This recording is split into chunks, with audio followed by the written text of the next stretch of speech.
ಸೋಲೊಪ್ಪದ ಮನಸ್ಸು, the mind that never quits.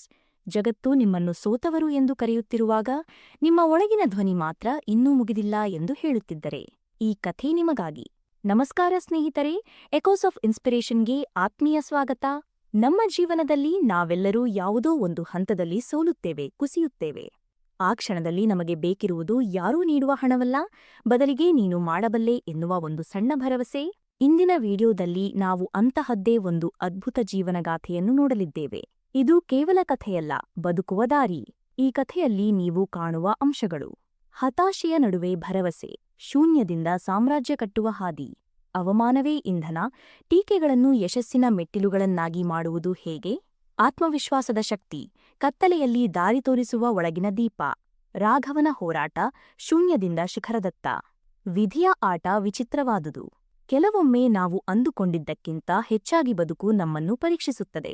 ಒಂದು ಸಣ್ಣ ಕೊಠಡಿ, ಖಾಲಿಯಾದ ಜೇಬು ಮತ್ತು ಹಸಿವಿನಿಂದ ನರಳುತ್ತಿರುವ ಹೊಟ್ಟೆ.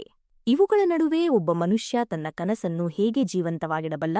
ರಾಘವ ಒಂದು ಸಣ್ಣ ಹಳ್ಳಿಯ ಹುಡುಗ. ತಂದೆ ಕೂಲಿ ಕಾರ್ಮಿಕ, ತಾಯಿ ದೀರ್ಘಕಾಲದ ಅನಾರೋಗ್ಯ ಪೀಡಿತೆ. ರಾಘವನಿಗೆ ಓದಬೇಕೆಂಬ ಹಂಬಲವಿತ್ತು, ಆದರೆ ಹಸಿವು ಆ ಹಂಬಲವನ್ನು ನುಂಗಿ ಹಾಕುತ್ತಿತ್ತು. ಬಡತನ ಅವನ ಕಾಲಿಗೆ ಬೇಡಿ ಹಾಕಿತ್ತು. ಅನಿವಾರ್ಯವಾಗಿ ನಗರಕ್ಕೆ ಬಂದಾಗ ಅವನಿಗೆ ಸಿಕ್ಕಿದ್ದು ತಿರಸ್ಕಾರ ಮಾತ್ರ. ಹರಿದ ಬಟ್ಟೆ, ಹಳ್ಳಿ ಭಾಷೆಯ ಸೊಗಡು ಇವುಗಳನ್ನೇ ಕಂಡು ಜನ ಅವನನ್ನು ಹೀಯಾಳಿಸಿದರು. ಕೊನೆಗೆ ಹೊಟ್ಟೆಪಾಡಿಗಾಗಿ ಒಂದು ಸಣ್ಣ ಹೋಟೆಲ್ನಲ್ಲಿ ಎಂಜಲು ತಟ್ಟೆ ತೊಳೆಯುವ ಕೆಲಸಕ್ಕೆ ಸೇರಿದ. ಹಸಿವಿಗಿಂತ ದೊಡ್ಡದು ಛಲ. ರಾಘವ ಹಗಲಿಡಿ ಪಾತ್ರೆ ತೊಳೆಯುತ್ತಿದ್ದ, ಆದರೆ ಅವನ ಮನಸ್ಸು ಮಾತ್ರ ಪುಸ್ತಕಗಳ ಪುಟಗಳಲ್ಲಿರುತ್ತಿತ್ತು. ರಾತ್ರಿ ಎಲ್ಲರೂ ಮಲಗಿದ ಮೇಲೆ ಬೀದಿದೀಪದ ಕೆಳಗೆ ಕುಳಿತು ಹರಿದ ಪುಸ್ತಕಗಳನ್ನು ಓದುತ್ತಿದ್ದ. ಹೋಟೆಲ್ ಮಾಲೀಕ ಅಣಕಿಸುತ್ತಿದ್ದ.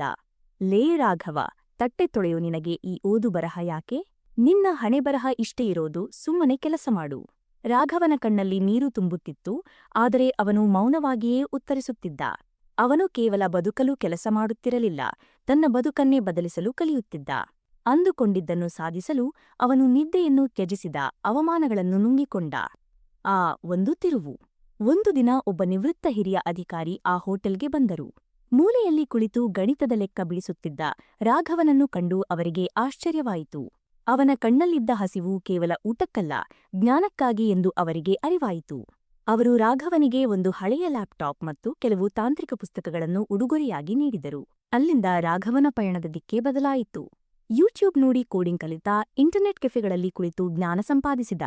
10 ವರ್ಷಗಳ ಕಠಿಣ ತಪಸ್ಸು ಅವನನ್ನು ಒಬ್ಬ ಸಾಮಾನ್ಯ ಕೂಲಿಯಿಂದ ಅಸಾಧಾರಣ ಸಾಧಕನನ್ನಾಗಿ ಮಾಡಿತು. ಇಂದು ಅದೇ ನಗರದ ಐಷಾರಾಮಿ ಬಡಾವಣೆಯಲ್ಲಿ ಒಂದು ಬೃಹತ್ ಸಾಫ್ಟ್ವೇರ್ ಕಂಪನಿ ತಲೆ ಎತ್ತಿದೆ.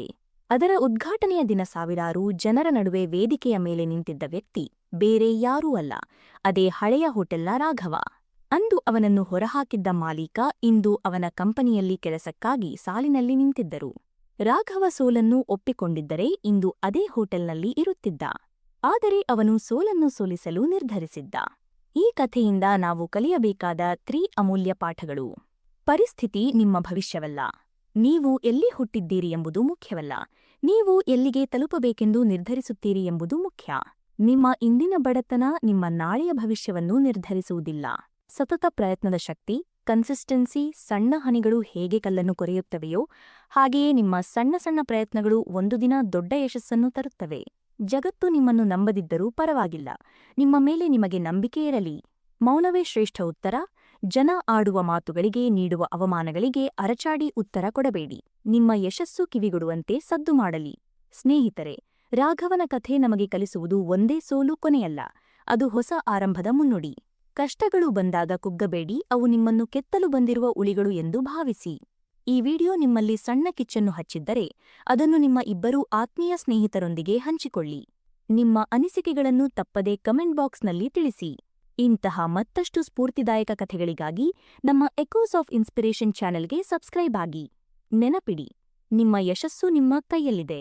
ಮತ್ತೆ ಭೇಟಿಯಾಗೋಣ. ಅಲ್ಲಿಯವರೆಗೆ ಸ್ಫೂರ್ತಿಯಿಂದಿರಿ ಮತ್ತು ಸಾಧಿಸುತ್ತಿರಿ. ನಿಮಗೆ ಈ ಕಥೆಯ ಯಾವ ಭಾಗ ಹೆಚ್ಚು ಇಷ್ಟವಾಯಿತು? ಕಮೆಂಟ್ ಮಾಡಿ ತಿಳಿಸುತ್ತೀರಾ?